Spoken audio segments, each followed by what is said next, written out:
Hey everyone, Erin here. Today we're going to do something a little bit different. We're going to start at the end, go back to the beginning, then have another end.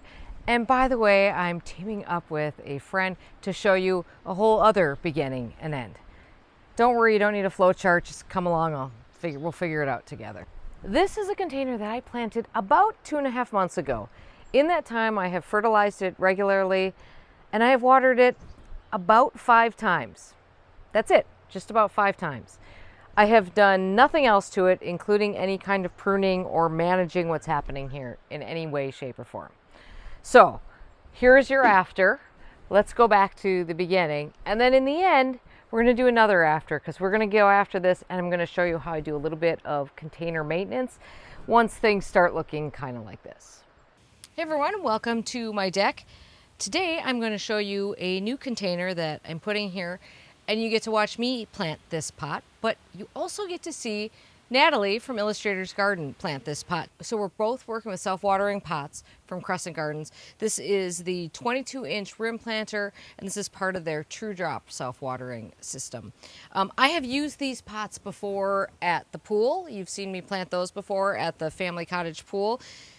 They have been an absolute lifesaver, and I really needed a solution like that for this spot, because while I've had a pot in this spot for the past few years, I like to plant something big and bold. Big and bold often means lots of water, not always, but usually the way I plant things it does. And I was always having a hard time keeping up on watering here. So self-watering was the way to go. And we are partnering with Crescent Gardens on this video, so thank you to them for that. My name is Natalie. I am a gardener in Utah, Zone 7A. We're kind of more like a 5B out here. It's very hot. It's very dry. I don't know how much you know about Utah. I didn't know a lot about it before I moved out here. But we are in the valley of the Rocky Mountains where I live, and it's hot. It's dry. And I love a good self-watering planter. They come to my rescue, in so many ways. So I'm really excited to get my container planted up. And it will be a surprise to me when I see Erin's containers at the same time that you see mine. So let me show you how these planters work. So I have flipped this over. They're plastic, so they're nice and light. But I flipped this over, and at the bottom, there is this hole right here. Now, these parts come with it when you buy it. This red, and all the instructions are in there. They're very clear. But this one is, if you want to use this indoors as an indoor pot, you would put this screw in. That keeps it from draining out the bottom so you don't ruin your floors. You don't need that at all if you're going to be using it outside. Then you flip it over, and down here is the drain. This is usually, I try to put these at this on the back side of it, but it doesn't really matter. And then these two parts come with it. This is just a little bit of, I don't know, flexible type stuff, and you stick it on the drain plug. Now you've got your plug, and you put it in the hole. You want to push that in there really good. This is what you want to block up so that it serves as a self-watering planter. If you don't have this in, the water will just run right through it, just like it were any other kind of planter. Okay, that's in there nicely. So now it's essentially in self-watering mode. Let's do the fun part. Now it's time to fill this thing. And you want to do a little bit in there at first, and I'm going to show you why.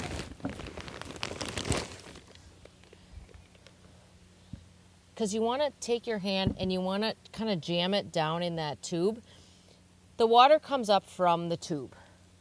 So you want this to be able to wick. So you got to have a nice column of soil in there in order to do that. Once you get that in, then you can just fill it up the rest of the way as you would with any pot.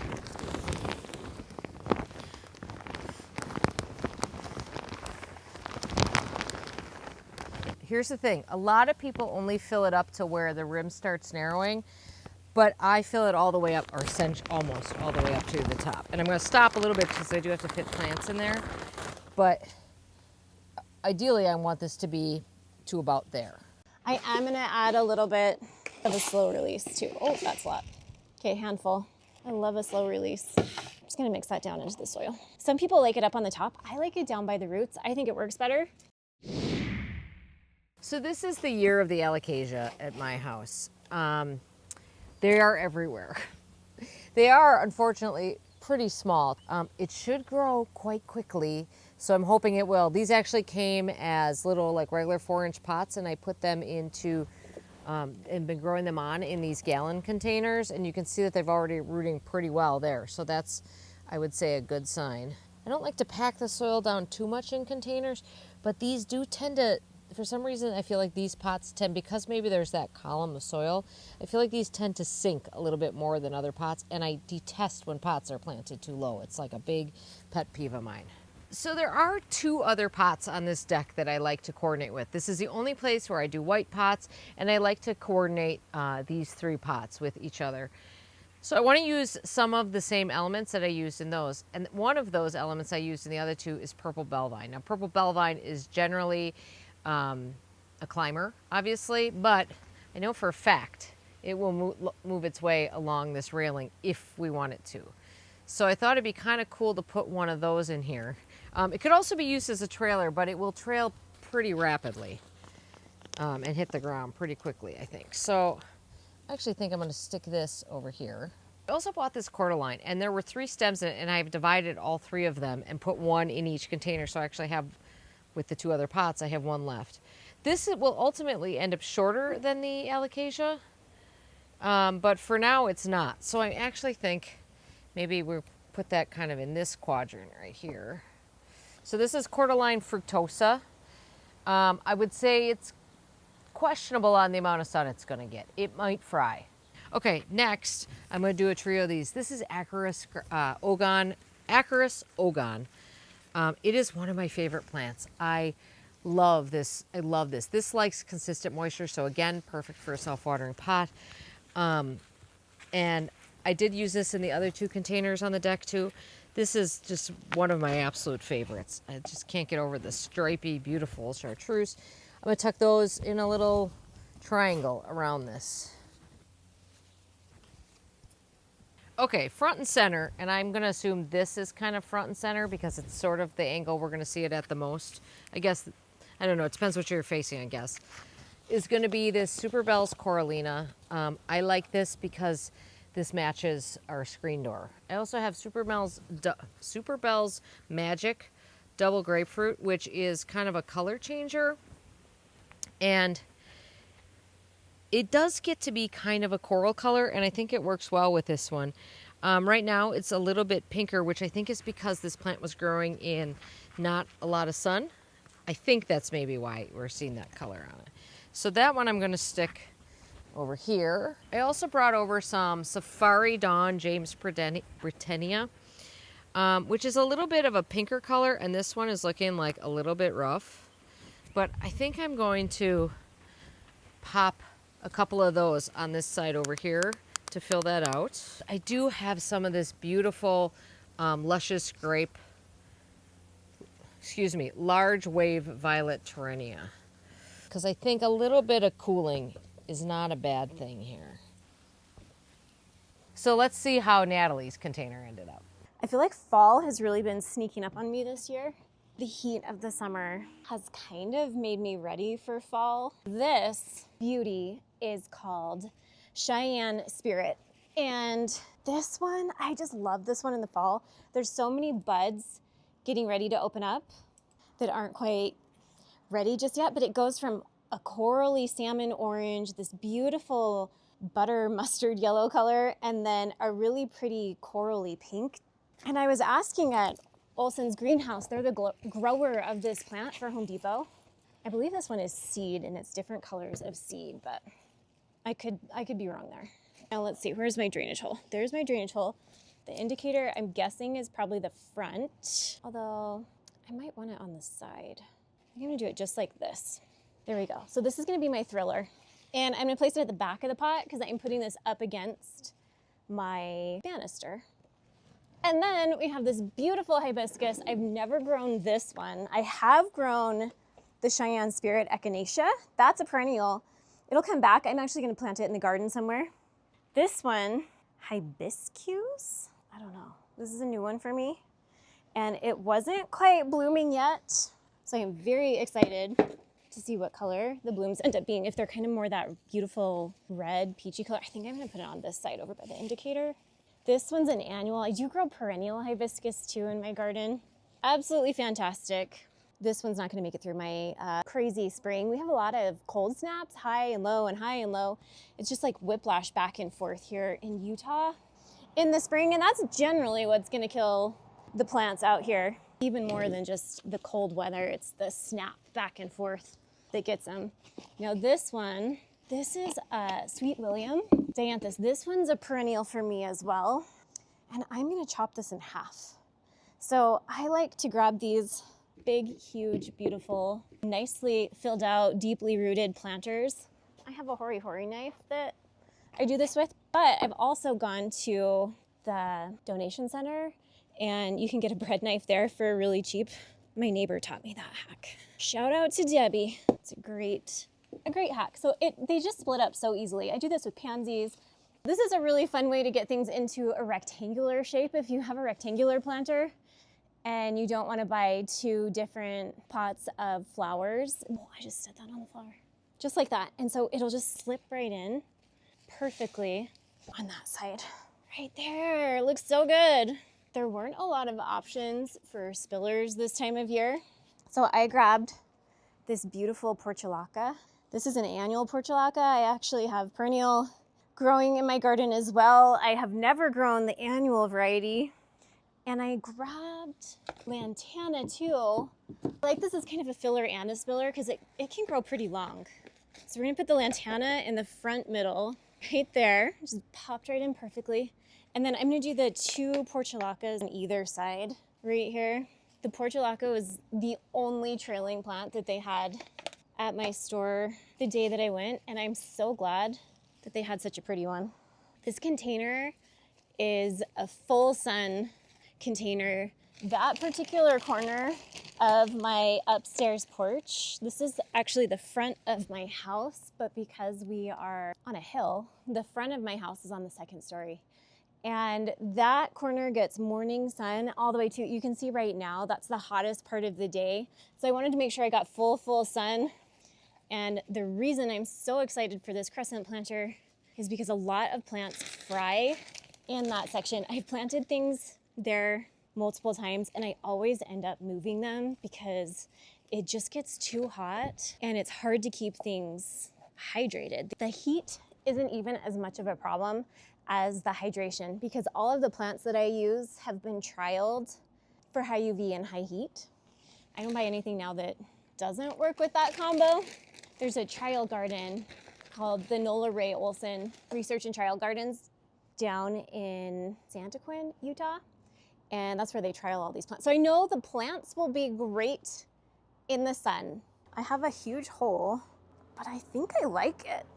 I just convinced myself to shove the coneflower up toward the middle, just a little more. Doesn't that look better? I think that looks better.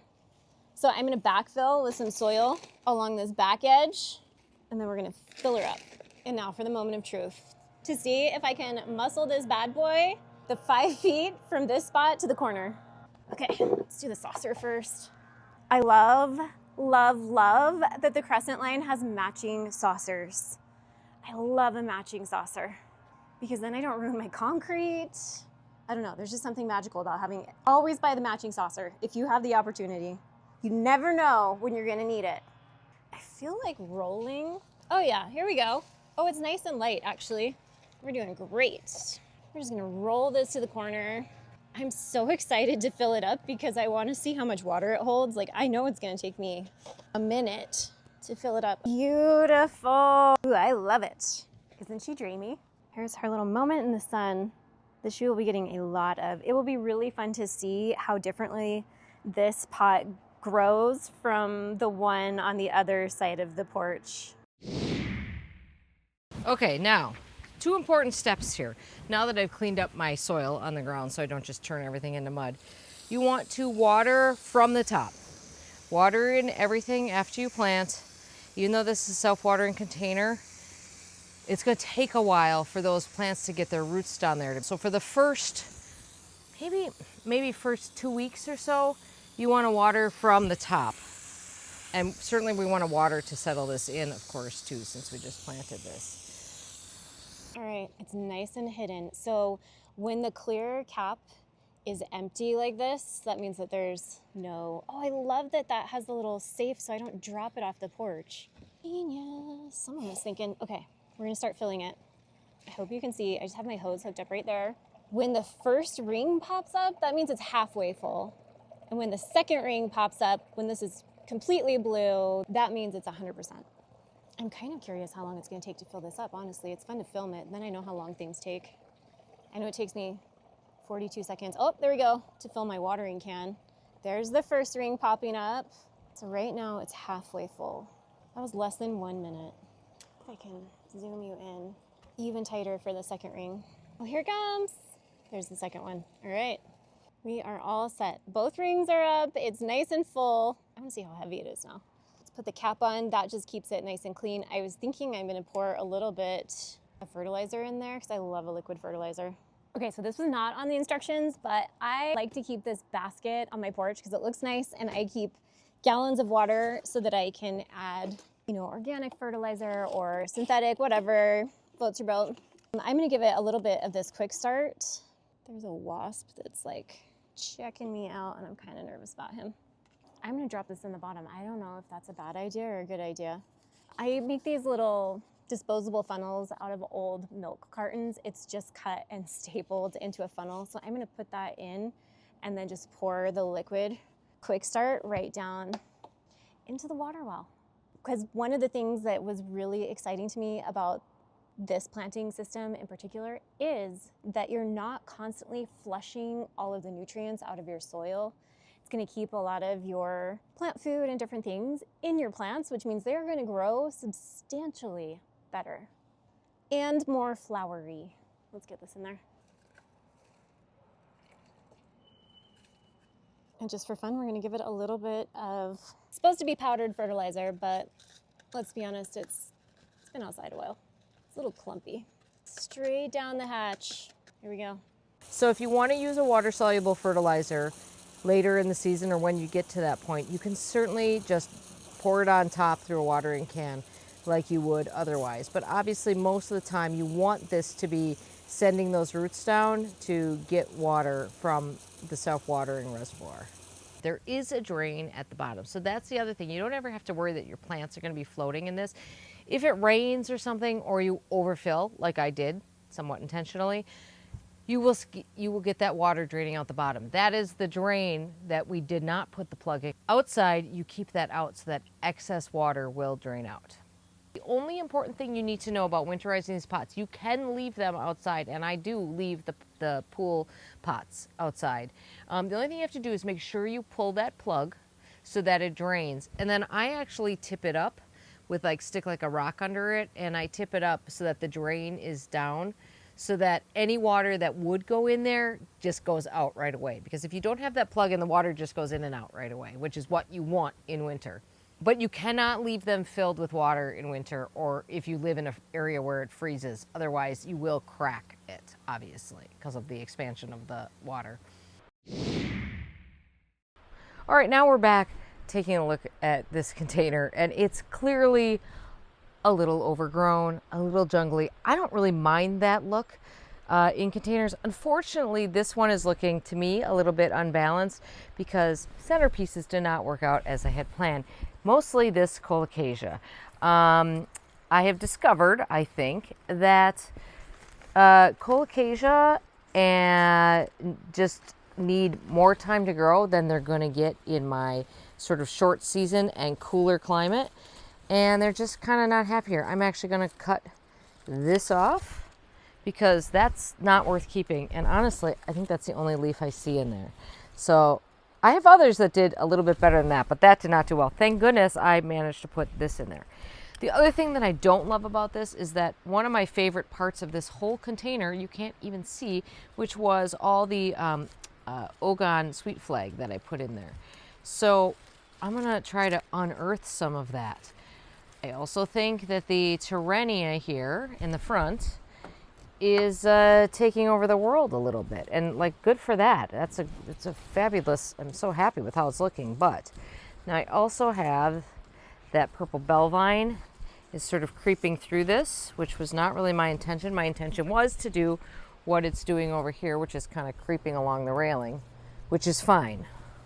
I'm going to prune a little bit of this. Not a lot, but I'm going to try to bring it a little bit more into balance without doing like a total hack job on this. Though this Super Bells, I feel like really should have pruned that some time ago. I'm just going to, again, just take out the bad stuff that's on the bottom here, kind of on that bottom layer. But I mean, I'm not unhappy. It's still looking quite good, you know. I don't think it's looking too stringy. I'll prune this a little bit here. So this James Britannia that is in here has kind of all, you can't really even see it over here. So I am going to cut this back, you know, like in half. And maybe we can kind of force some new flowers out of it. It's not really serving any purpose because it's all flopping towards the hydrangeas at this point. So honestly, it's not too bad for an end of season planter. There's still plenty of flowers on it. I should get more from the areas where we've pruned a little bit. There's still a lot of interest, and I think we've evened out the balance a little bit here. But more than that, it's not at all bad for a planter that's been watered 5 times. And that's really the beauty of the self-watering container, particularly in a spot like this with a lot of plants jammed in it and late in the season. So there you go. There's a container after, before, after, and another after. I'm not saying it makes sense, but hopefully you got to see how these self-watering containers work throughout a whole season. And more than that, I'd love for you to weigh in on what you thought about Natalie and I's container designs from the beginning. Thanks so much for watching. I hope you had as much fun as we did. All right, thank you for watching. Have a great day in your garden. We'll see you soon.